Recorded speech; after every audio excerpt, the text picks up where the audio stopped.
మరోసారి మోదీ ప్రధాని అవడం ఖాయమన్నారు కేంద్ర మంత్రి కిషన్ రెడ్డి. సికింద్రాబాద్ నామాలగుండులో బీజేపీ నేతలు కార్యకర్తలతో కలిసి ప్రధాని మన్ కీ బాత్ కార్యక్రమంలో పాల్గొన్నారు. దేశ ప్రజలంతా జనవరి 22న జరగబోయే అయోధ్య రామ ప్రతిష్ఠ పూజా కార్యక్రమాన్ని వేడుకలా జరుపుకోవాలని కిషన్ రెడ్డి సూచించారు.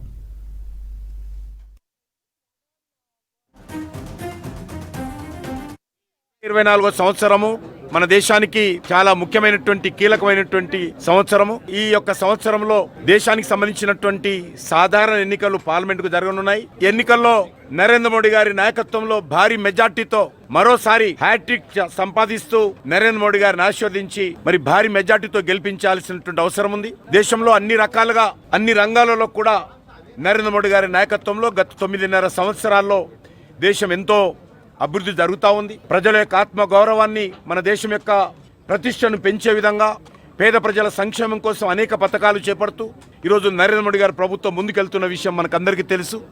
అంతేకాకుండా ఈ సంవత్సరంలో మరొకమైనటువంటి కీలకమైనటువంటి అంశము 500 సంవత్సరాలుగా మనందరం అనేక పోరాటాలు చేస్తూ వేలాది మంది చనిపోయి ఈ యొక్క రామ జన్మభూమి స్థానంలో రామాలయం నిర్మాణం జరగాలని ఈ దేశంలో ఉన్నటువంటి ప్రపంచంలో ఉన్నటువంటి కోట్లాది మంది హిందువులు ఆకాంక్షించిన విషయం మనకు తెలుసు. అందుకే ఈరోజు మనము సంతోషంగా ఈ యొక్క 2024 జనవరి 22వ తేదీన అయోధ్యలో రామ మందిరం